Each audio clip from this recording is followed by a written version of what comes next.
it's so crazy how much stuff you do. It's like you are responsible of like running the Moldovan Fashion Week.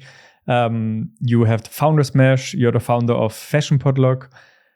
Where do you take all this time to create all those companies and communities? It's a good question, because also sometimes, you know, together with my business partner, Luis, we also do some like consulting, or we do some projects for some companies. I don't know. I just like everything that I'm doing, and it's not just a cliche. I actually enjoy all the processes. And I think, you know, when it comes to events, right, Founder Smash and Moldovan Brands Runway, you know, they kind of come in cycles, come and go. So there is a little bit of time in between. It's busy, but yeah, I'm enjoying it. I don't know. It's like, I'm working a lot right now in the past year, actually in the past years, but especially in the past year, I'm working a lot, but I'm enjoying it. I see the value in what we're building. So I think it's worth this little push. Yeah, because what I find also interesting is like you started your founder's journey like really, really early, like the beginnings of your 20s. Yeah. Which is insane. Like what drove you to like dive in this early? Because you're like also you're born in Moldova, right? Yeah. And was there like this entrepreneurial landscape already, or was it really something that you just carved out for yourself? I always thought I was quite entrepreneurial. You know, like since I was like 14, I was like selling some things. When I was 16, I had my own small dancing school. So there was always like this part of me that was entrepreneurial, as in like, you know, I was dancing in a school, and then I thought there's no school that I want to be part of right now. So why don't I do my own, you know, dance school together with a friend back then. I think I also mentioned to you briefly that when I was a kid, I would start this clubs, you know, I would have this like book where I would write down names of everyone. I would organize photo shoots, and my mom is a photographer, luckily. So it was always somewhere there. Plus my parents, you know, like they had really good careers. My mother is also, you know, like an entrepreneur. We work together a lot right now as well. So I think it was always there. And then I went to study business, international business in Germany. That did not add to my entrepreneurial journey at all, to be honest. So I'm just mentioning just because it was like a milestone in my moving around. And then when I moved to, actually even back in Germany, like there was already like some, you know, like entrepreneurial grains. You know, I was starting to do social media marketing. I had some clients already. And then I continued in Cape Town, where I moved after Germany for a little bit. And then I hit Amsterdam, where I would say where I met my co-founder, Luis, but actually we met a little bit before that. And this is where it actually started for I wouldn't say for real, but it started for like a longer period of time, which continues up until now. Before we start, like talk about all the different ventures, what influence do you think do your parents have on kind of your entrepreneurial kind of way of raising you? I think, I've never been asked this question. It's a good question. Thank you. I think they had quite some influence. Not because, you know, not so much of being an example necessarily, I think, and not so much of pushing me into things, but more like just being supportive. Like whatever I would do, and some ideas were not as good as the other ones. Some ideas maybe were bad, but like whatever I would do, I would get support and I wouldn't get any judgment. And I think that's very important in entrepreneurship, to be able to try things, maybe fail at things, but keep doing things. And I think that's probably one of the most important things where my parents assisted me, is letting myself be me and try things and fail at things and support me when I fail as well. I actually like now like some memories come back and keep going and not judge, not say why would you do that, but just it happened. Let's go. And how do you look at failure now? Because I found it also interesting. You said before, I'm happy that we have this conversation now and not maybe 2 months ago, because like things also change. Yeah. How does your opinion, or did your opinion change in terms of like how you look at failure? I actually think of failure sometimes a lot, and I think it's one of the most important things of entrepreneurship for me. I think it's extremely important to fail. And I think a lot of entrepreneurs are very, very afraid of failure, or they try to hide it. They try to conceal it when they maybe talk to investors or clients or business partners. But I think like failing is cool, actually, because you're trying things and you fail at things. I think it's extremely hard to excel at everything. And I don't think there's a need to excel at everything. I think it's very important to try things. And I think failure is just as, equal and just as an important lesson as succeeding. So, I mean, like if I go back into my memories, I think I failed multiple times. And failure is not something necessarily big, like a business failing, not necessarily. But then you try something, it doesn't work. You go to another thing, that doesn't work. And then the third thing might work. And the fourth thing will definitely work. So I think it's extremely important to fail. And now I think I would dare to say that I'm not so afraid of failing nowadays as I was maybe a few years ago. You've mentioned Luis multiple times. You've now have 3 startups together. What are the hacks, the things that other people can learn in looking for like a co-founder? In looking for a co-founder, I wouldn't know for sure because we actually met in a very interesting way. Luis was looking for a co-founder for Fashion Potluck, and that was like 9.5 years ago. And we met on LinkedIn. Like I actually just like applied for the position that he was like looking for someone. And then we met and we had a series of interviews, series of meetings. And my CV was at his table for months, apparently. And I actually in the beginning even said no because I pursued something else that I wanted to do, but we still connected. And so that was a bit more of a maybe traditional way of connecting, LinkedIn. And answering your question, I think it's more also of how to build like a connection with a startup co-founder, who is also a stranger in a way, I guess. And that was quite interesting. I think our journey was not very smooth as co-founders. I'm actually grateful to Luis that he was actually able to see that entrepreneurial spirit and to see that commitment in me, because I think he did have quite an effect on my career as a founder, to be honest, very extremely supportive. But at the same time, we did have a lot of disagreements. We did have a lot of tension, especially in the beginning. So it was this period of like really getting to know each other as professionals. We did not agree on multiple things, and we still do not agree on multiple things. But I think that also is what we like in this relationship, because we're able to challenge each other. We are able to, ask questions. Sometimes it becomes a bit more heated, but at the same time, we are discussing a lot of things and hopefully coming up with good solutions. And also, I mean, of course, that kind of like discourse also helps you, right, to become better. Because if you're too homogeneous, then I think it's not a good co-founder couple. Yeah. I think there's many co-founders out there that start companies with their friends and with their family. And a lot of times there's too complementary, like they're so alike. And most of the time the startup also fails then, because I think you need this kind of tension that two people pull into different directions, but then ultimately know their place or also are willing to give in. I think that's also really important. Yeah, I agree, definitely. In the process, we became extremely close friends. So now, we share like a friends group and it's really nice. But I think, the fact that we started as just professionals and actually with very almost like the opposite skill sets, I think that was really like complementary to one another. Plus our personalities were kind of like complementary, and the ability to challenge each other. Sometimes it's extremely necessary, sometimes maybe unnecessary, but that's just, that's just part of it, I guess. I think now it's much better. After 9 years, you already know each other so well, and it doesn't even go to certain points. We're just, discuss things in different ways because we know each other and feel each other so much better at this point. But I think we are a very good co-founder duo. I think so, because, it's our third project together, and I really enjoy the way that we work together, that we brainstorm together, the execution of ideas.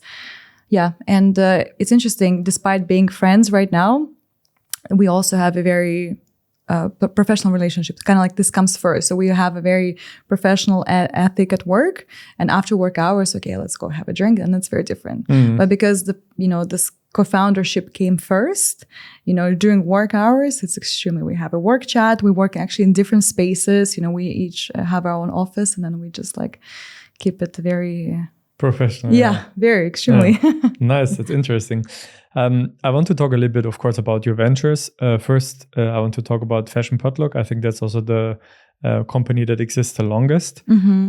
How do you come up with this idea of let's build a tech platform when there is already like a lot of like tech and let's say community platforms out there? Social media, you could say, yeah. That, especially in Europe, where I think also like the funding appetite is always a little bit like less than I think in the US. But regardless, you pulled through and it still exists. It has now over 40,000 members, which is crazy. Can you tell us a little bit about the beginnings? Like how did it start and what was the initial idea? Yeah, definitely. So the idea of creating a platform such as Fashion Potluck was actually the idea of Luis. So he started it before I even joined. So it was kind of like ready to be launched when I joined. His idea was, to create a platform where women would actually talk about fashion. They would share looks, they would tag brands, and they would discuss fashion. That was 2015 when I think the idea was born. And in 2016, the platform was actually launched. And back then, there were very few, or if at all, platforms like that dedicated specifically to fashion, to highlighting brands, and it had quite a potential, especially when it came to collaborating with brands. And I think it's important to remember that in 2016, the social media landscape was also very different. Like a lot of tools did not exist. The whole, scrolling was very different, back then. It was just a post format.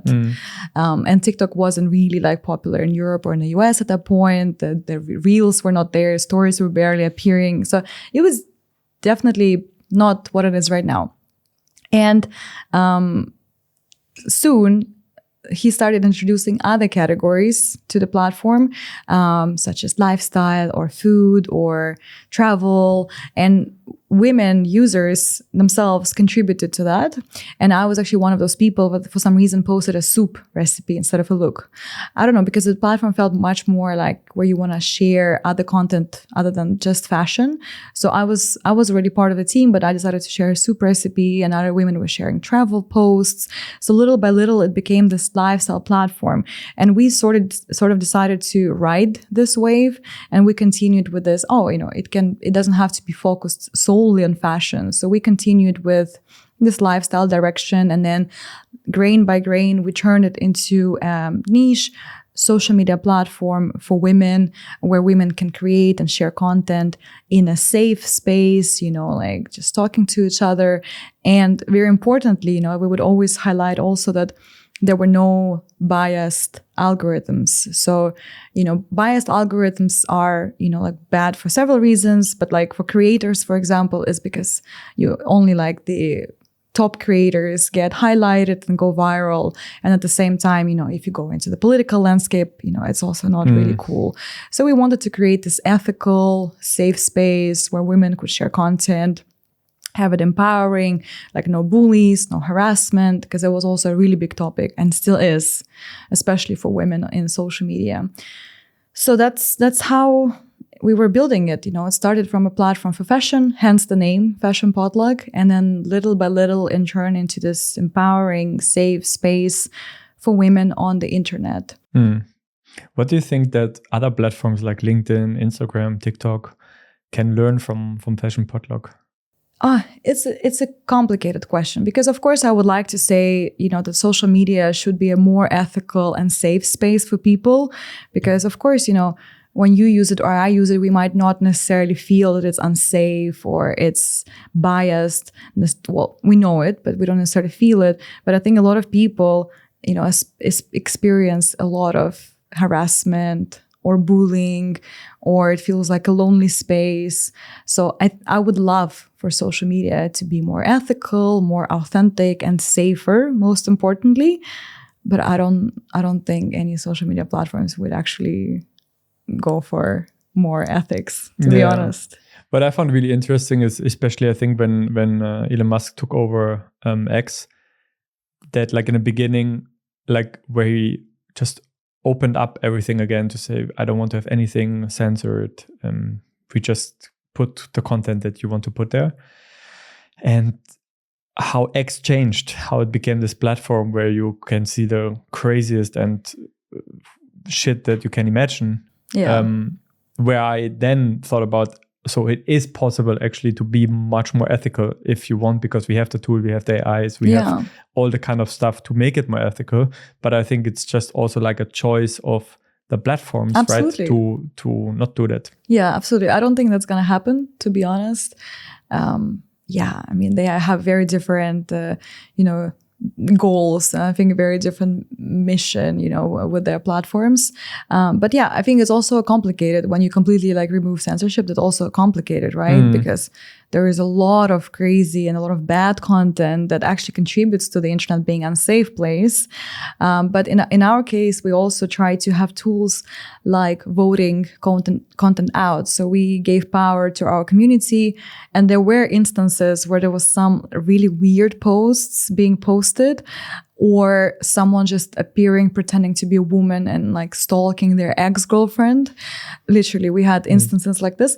And then we give power to the community. Like a certain number of people would click vote content out, and it would be automatically deleted from the feed. And then our team would then review it on the back end.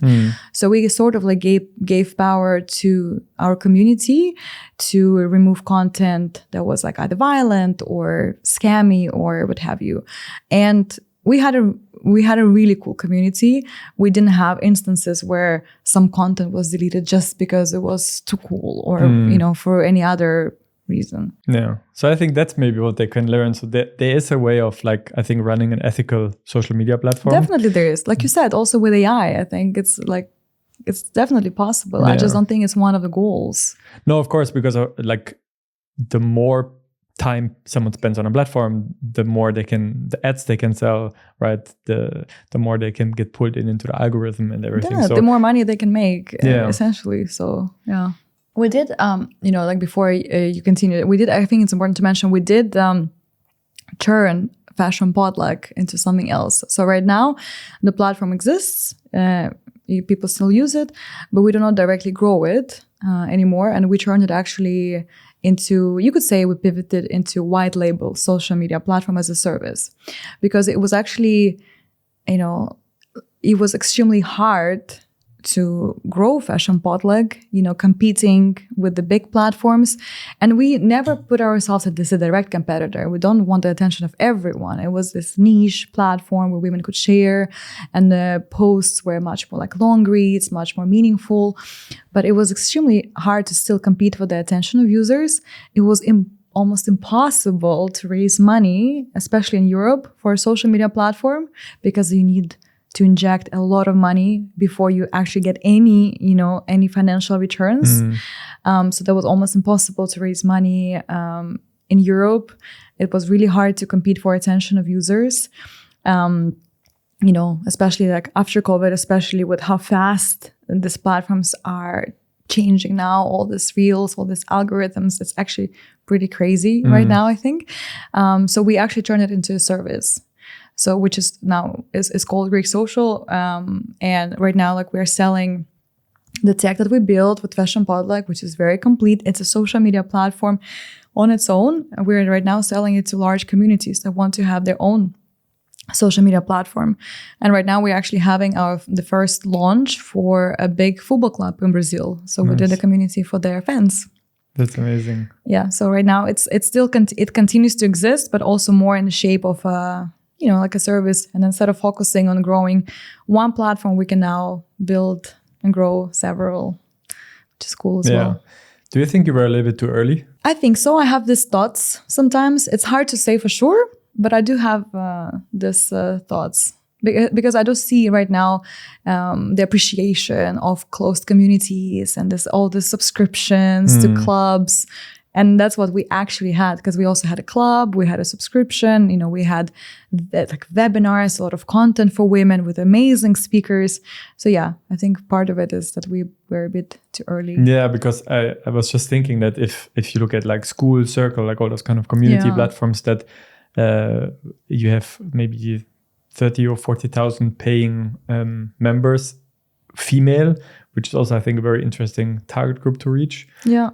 I could imagine a lot of advertisers that would be very interesting in reaching this target audience. Definitely. Yeah. And we actually had like this, one of the tools that didn't directly work back then. Part of it maybe was too early. We actually had like a brand category where we would expect advertisers to come on board. And we spoke to a lot of cool companies here locally, but I think they were also like, a lot of people would not get it back then. And actually, to be honest, we still get the question. They're like, what do you mean your own social media platform? Like a Facebook group, or like you build it in Instagram? We're like, no, it's a standalone social media platform, you know? And I think people could not compute it like 5 years ago. Yeah. It's just like, what do you mean your own social media platform? But there's Instagram, there's Facebook, Snapchat. What do you mean? Like WhatsApp group? Yeah, which is kind of curious to me. It's like, it was hard to believe that someone would build their own social media platform, Yeah.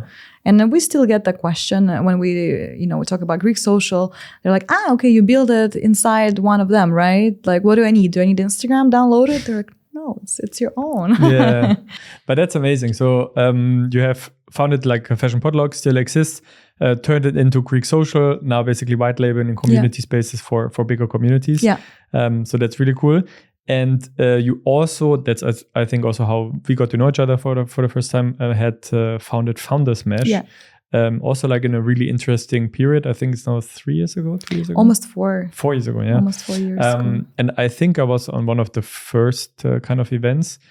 Why community for founders? Why did you decide to dive into this niche?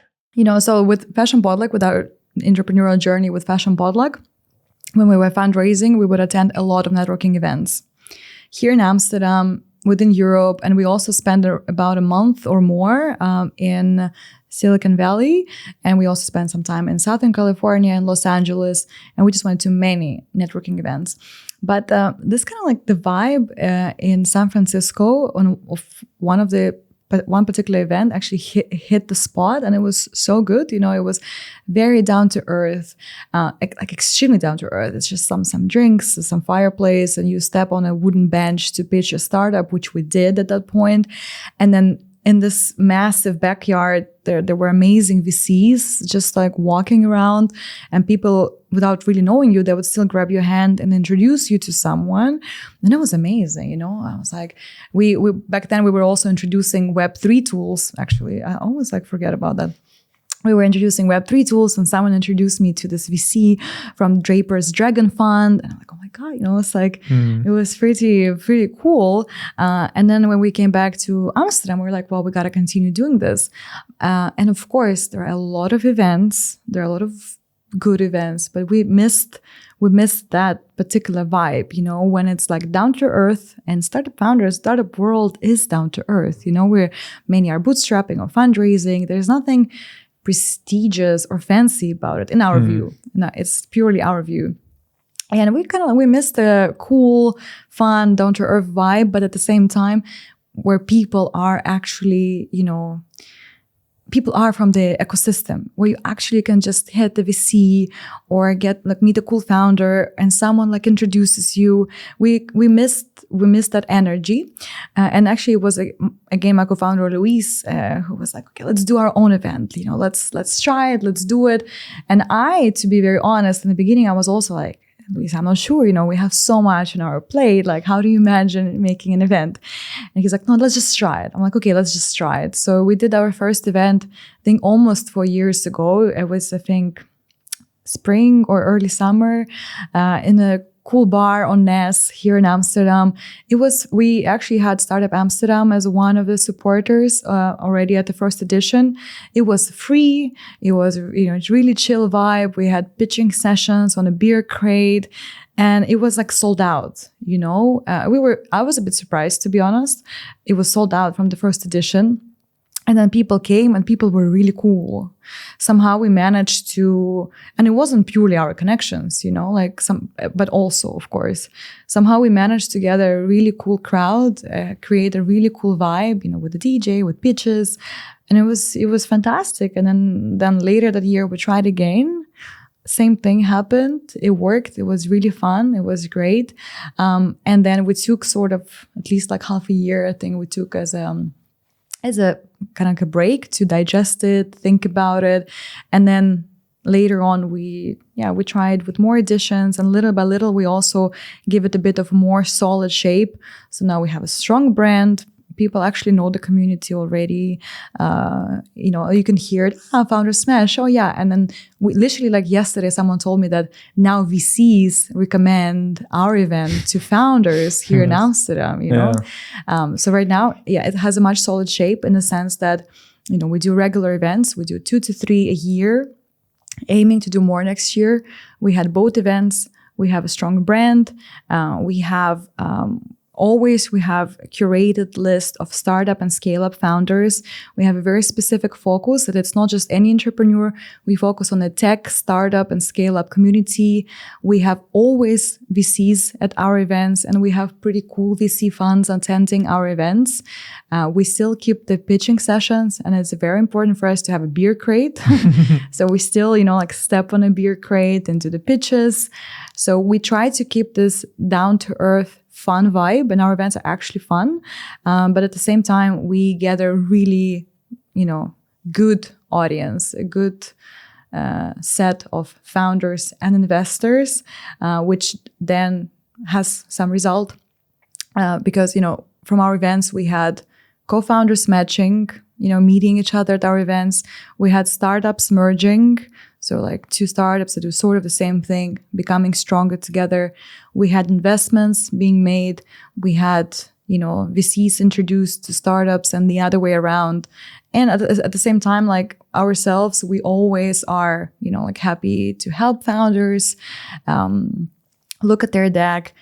If they fit the profile of some of the VCs in our community, we always share the deck with the VCs.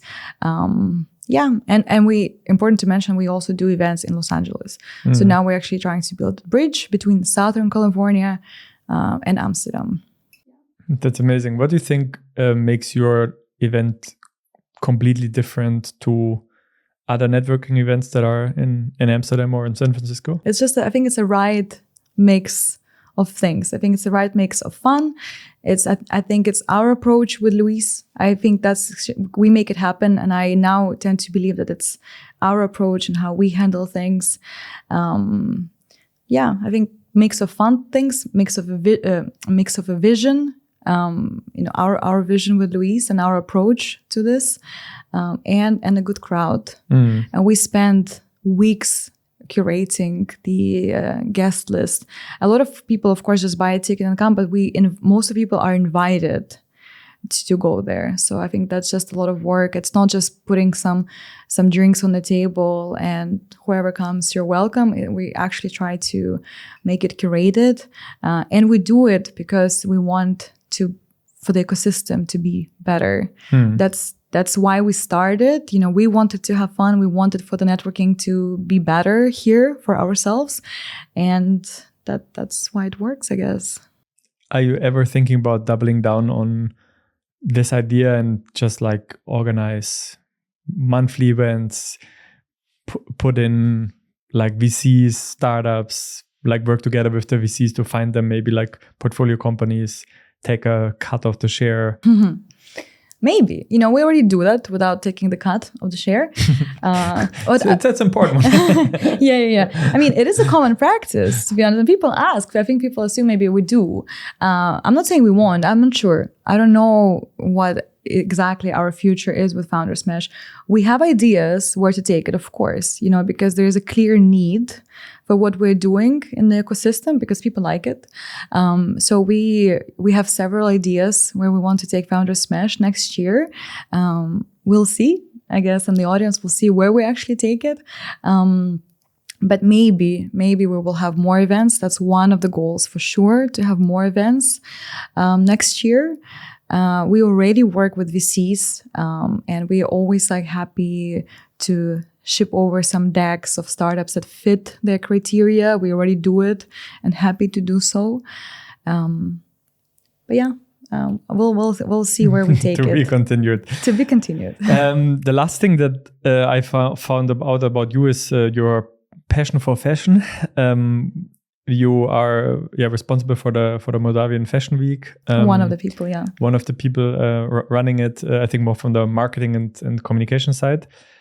When did this passion start for yourself? Were you always really interested in fashion, or was it also something that you woke up one day and thought, hey, why not going down this rabbit hole?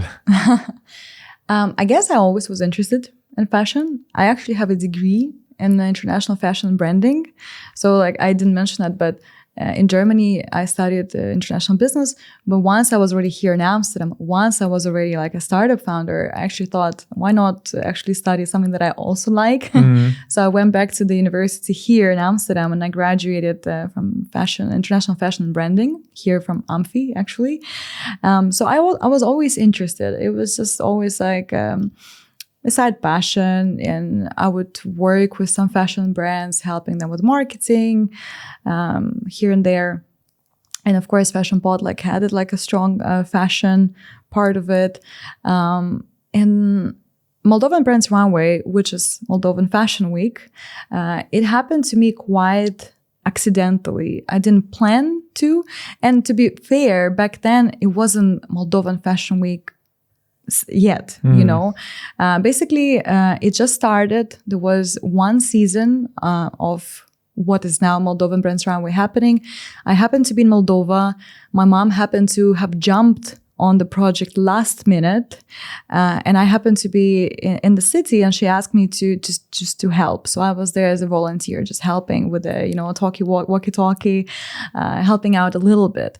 Few months later, I went back to Moldova. I visit quite often. I love going there. And my mother actually, who now took a much more solid shape, and now she's actually a creative director of Moldovan Fashion Week. Back then, it was still beginning, and she asked me to help with the concept. Let's create a concept. Let's do something cool. And I'm like, sure, let's think about it. I was just helping my mother. And then together we came up with a concept that it would be interesting to have AI in fashion, digital fashion. And that was over 2 years ago. So back then it was also sort of new, in the news landscape. And then I developed a presentation. I came up with a concept with some guest speakers that could potentially come. And she's like, cool, nice. Can you present it to the team? I'm like, okay, sure. So I presented it to the team. And then back then the team was like, awesome concept. Are you going to stay with us? I'm like, yeah, sure. Why not? But again, I didn't imagine it would actually turn into a full-fledged fashion week. So then we just started working. It was an amazing edition. We had several amazing speakers. We had several amazing brands. We had the Fabricant from Amsterdam, also one of the scale-ups, coming to Moldova. It was a great edition. And then I just remained as a part of the team. And my sort of responsibilities in the project, they also kept evolving. And if I can, just briefly, mention, if in the beginning I was kind of responsible for the concept and creative and of course social media and marketing, now 2.5 years later, what I do is also all social media, all website, all digital communication, part of the concept. And now what I do a lot is press communications. And Moldovan Brands Runway has grown a lot. In the past 2 seasons, we've had a lot of brands participating. What started from 1 day of an event turned into 3 to 4 day event with multiple locations, with beautiful designers, and also, like I mentioned, amazing journalists coming to visit and write about it. What does it mean to you to do that in Moldova? It's great. I love my country. I love Moldova. I think it's a great country with great people and great potential. And I love the idea that I'm able to contribute to the fashion industry in my country. Fashion industry, but also, to be honest, tech industry, because just to briefly mention, it's not related to the Fashion Week. Like recently I became this like startup mentor, of the Startup Moldova, which is really cool. And hopefully right now I was invited to a women entrepreneurs conference as well in Moldova. So it's, and I'm happy to go, like of course, like pro bono, just like to contribute to also the tech ecosystem. So for me to be able to, contribute to the fashion ecosystem and to the tech ecosystem of my own country, which is, it's a very small country with a lot of potential, but still, at the very early stages, it's really nice. I really love it. If any like aspiring Moldovan entrepreneurs are sitting now behind the screen listening to this, what advice would you give them? Moldovan entrepreneurs, I would say to like do more. It sounds maybe weird, but I just feel like it can feel like it's kind of like this comfortable space. I think it's important to move, if it makes sense, just keep moving, keep trying things, keep doing things. And I think maybe like have a more global view on things, because it's a small market and I can see that there is a lot of programs for entrepreneurs there, and that's fantastic. But I think it's still very local vision many times. And I might be wrong, but it feels to me that it can be like a bit of a comfortable space where they have a fear of maybe even going a bit beyond that. So I think move, try things, learn, have a global vision, maybe like travel and see things, and do not depend too much that someone is going to come and help. That's, I guess, what I would say. Nice. I might be wrong, but that's just the feeling that I get, that you're just like waiting for that magic moment that something will happen. And I think it's just important to do things and to actually count on yourself. I think that's maybe sometimes a little bit a problem of people that stay sometimes in the country. Like once you go out and like travel to US or you travel to other like startup markets that they have a really vibrant system, you meet people that say like, oh, similar to you, right? Like now you're in like 10 years of founding, you've done 3, 4, 5, 6, 7 different projects, different ideas, different things, and you just move around, right? And you try something, it doesn't work, you pivot, you have a Fashion Potluck, then you turn into Greek Social, and then if that doesn't work, maybe you turn into something else, Definitely. or you archive it and say, okay, then this chapter is over.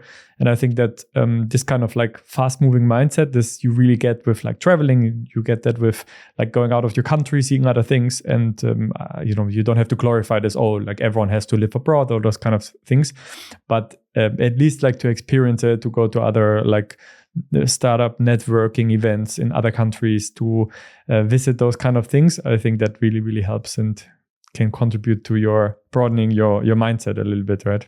Definitely, because, every time I visit like a tech conference, I always end up at the Moldovan booth and I get to know the startups. And there are some really great ideas. There are some really great ideas. Like I said, I do believe truly that people in my home country, in Moldova, they have great potential. But I think it's just maybe because it's a small country, like what you're saying as well, it's like you are just waiting for the perfect moment for something to happen. And I don't think, it's rarely ever that happens, that just that magic moment hits and then you suddenly everything starts working. Yeah. So especially, because everything is at such early stages. I was surprised, and I was talking to Startup Moldova and I was curious about the VCs and investors and what have you. And I'm like, I was like, I don't know, are there any like VC funds in Moldova? Because I didn't know. And from what you told me, I'm not sure if it's 100% correct info, but I was like, oh, maybe there's like one, but there's barely any, like investors. Yeah, private investors, yes, but also it's not easy to find them. This like whole angel investing landscape is not very structured. So it's like, what are you waiting for? I think. So that's why I find it important to also, if I'm able to talk to some startups or go to this female entrepreneur conference and mention these things, I think maybe maybe it will be helpful. For sure. I mean, I think you have like, you're very humble about your opinion, but I think you've experienced a lot the past couple of years. So I think you can really, really speak up as well, and people can really learn from it. Thank you. What I find also really impressive is that all the kind of startups and all the kind of ventures that you've created, they all have like a really strong kind of like niche community focus.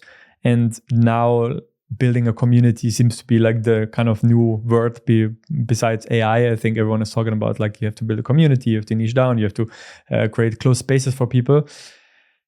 What is the secret sauce to building a engaged community? And I think I say engaged here very intentional, because I think many people, they start a community and then it just kind of like dies down because they don't create the right people to actually be in the space. First you need to have a strong sort of like niche. I mean, niche can be small, but can be a bit bigger. It doesn't have to be like a tiny niche. First, it has to be like one kind of like a binding, like point, like what keeps your community together. And I think there has to be maybe a strong vision of why this community exists, if that makes sense. So I think it's like the vision, the audience, and I guess the value. I think you need to provide a certain value to the community, and then it will be engaged. So with Founders Mesh, if we think about it, we provide a strong value of very cool audience. That's what we aim to provide as a value. And then when people come to our events, that's what they always say. Oh, great! Like, how do you get so many startups? Oh, awesome! There are like investors here. So I think that's the value. Plus, we know exactly who our target audience is.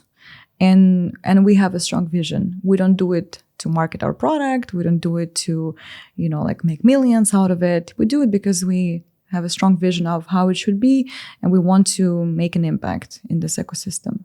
If I think of Fashion Potluck, I think it was the same thing. Like we knew exactly who these people are. We had a value proposition for them. And I think that's what works. I just said, it's funny. I just said that there's no formula, but then I kind of like came up with the formula. Yeah. But again, I think it's all very individual depending on what your community is like, but that's what worked for us.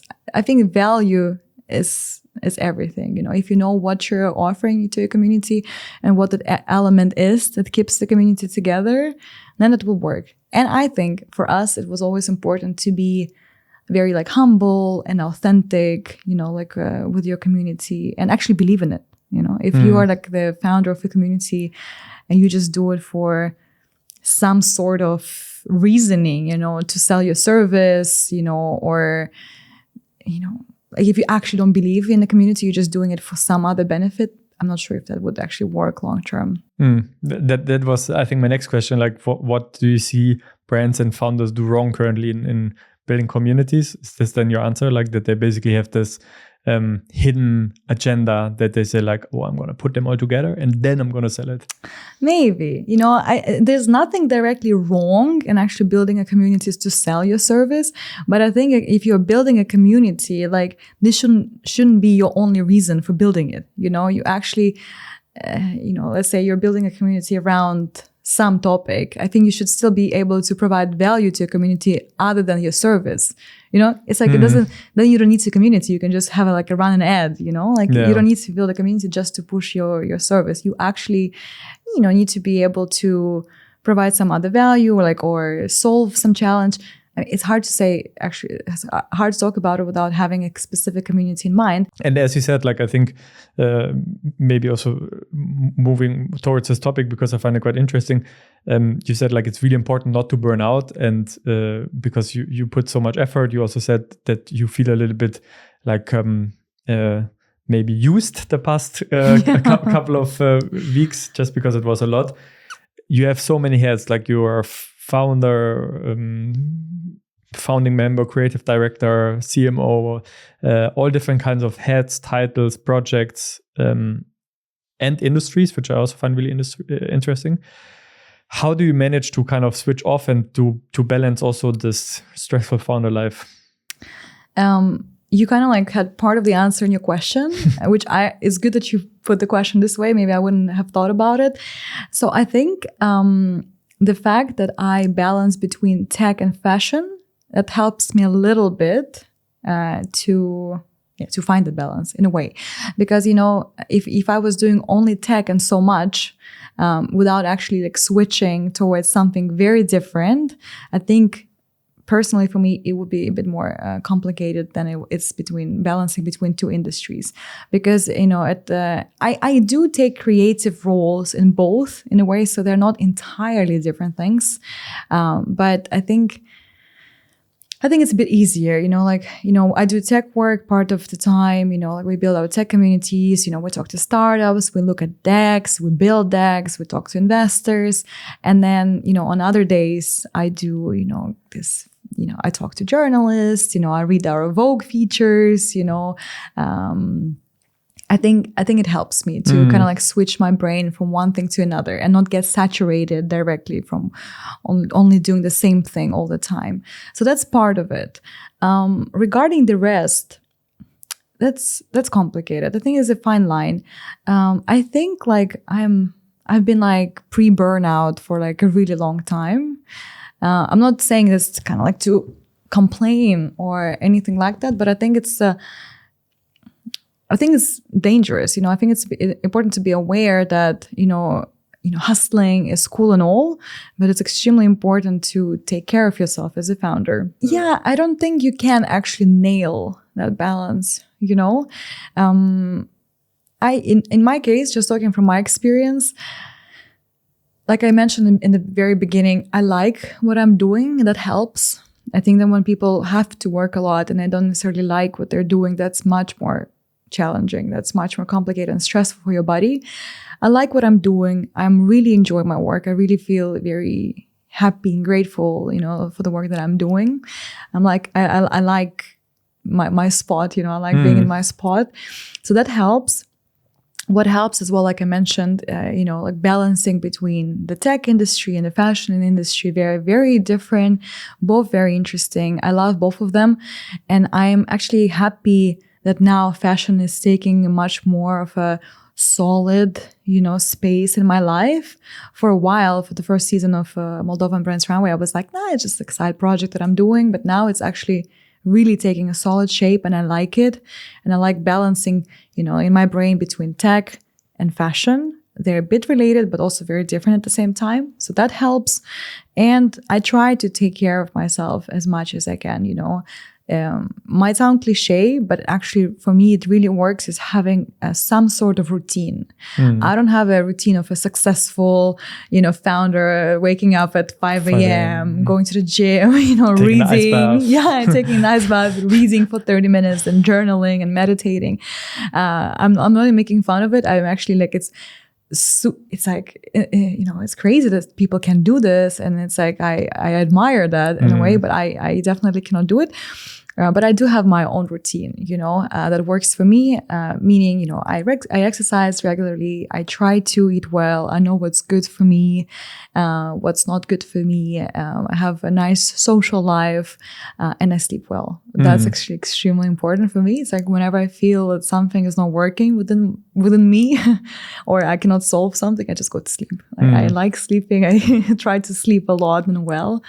So that keeps me sane. All of that. If you look now a little bit into the near future, the next year, 2, 3 years, what are the plans? What are you trying to have an impact on? I think in the next couple years, we will continue on growing Founders Mesh. Like I mentioned, we have some ideas where we want to take it. So we're exploring it internally now. So I hope and I think that Founders Mesh will take a new shape as well in the future. And like we said before, like to be continued. And I think I will also focus, a lot more on growing Moldovan Brands Runway. With Moldovan Brands Runway, the growth is pretty straightforward. I just hope it will happen. I think we now have the formula of what we need, and how to do things. So I think right now what we need for that is, more, more interesting designers locally and internationally, our own designers within Moldova to, to not be afraid to innovate, to grow as well, and finances. It's quite an interesting thing. I think for many projects within Moldova, finances are one of the sharpest questions always, from my experience. So I think, like when we have more finances, when we have more funding, or when we have more great partners joining us, I think the growth will be very straightforward. We know how to do things. We know what we need to do. We just need proper assets to be able to do that, So yeah, continue growing Moldovan Brands Runway, like have more countries noticing us, like more journalists as well, like we didn't talk much about this, but I'm happy, that Moldovan Brands Runway has been featured in multiple Vogues, through multiple countries like Italy, Germany, Turkey, Vogue Adria. We've been featured in Forbes and multiple other magazines. So that's really great. And I think we are doing something correctly, and I just want to grow it. Gonna straight line, little by little. With Founder Smash, we discussed that we have several ideas, which I don't want to yet, name out loud. But I really think we are onto something there, because we have a strong community, we have a strong need. So there's definitely a lot of possible outcomes that we can take. And we will continue, building Greek social. Now we're doing our first big launch. It's happening actually right now. And I think we will just reach out to more and more communities who want to have their own social media space. Nice. That's amazing. I slowly want to bring it to an end. It was super, super nice to interview you today. I think we learned a lot. I think I'm still very, very impressed by how many projects you have going at the same time. I think there's many people that don't know really how you do it, but it is impressive, from the outside, very, very impressive. Before we end the podcast, I always have 3 final questions. I'm also going to ask them to you, of course. What's something that you're learning right now that you're not good at?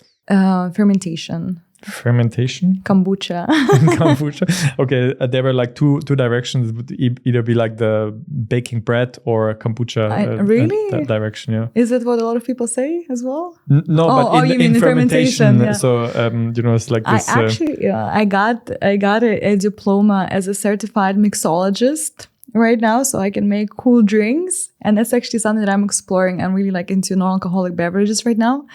But currently, I'm a kombucha mama, and I'm fighting for their life right now, literally. Nice, that's amazing. So soon in the Founders Mesh, you will have a lot of kombucha, exactly, homemade kombucha drinks. That's right. What name would you give this chapter of your life? Unexpected and fun. Unexpected and fun. I like that. It's not the most creative name, but it's definitely how the spirit of life feels. Nice. I think especially the past year, I think it's a cool year. Knock, knock. Unexpected and fun. And the last question, if you could send a SMS to all mobile phones in the world, what would you say? The first thing that came to my mind, I would love for people to be kinder. Unfortunately, I don't think that would work. But I think the SMS that I would send would be related to that. Let's all be kinder. Let's all be more human. Nice. I like this message. A good positive message to end the podcast. Julia, thank you so much for coming on. It was really a pleasure. And I can't wait where this is going for all of your ventures. And I think bright future ahead for everything. Thank you so much for having me. It was a lot of fun. And for you, it's now time to subscribe to the 301 podcast, that we can bring on more cool founders like Julia. I see that still over 80% of the people are not subscribed, which is no bueno. So go hit that subscribe button, and we see each other in a new episode of the 301 podcast.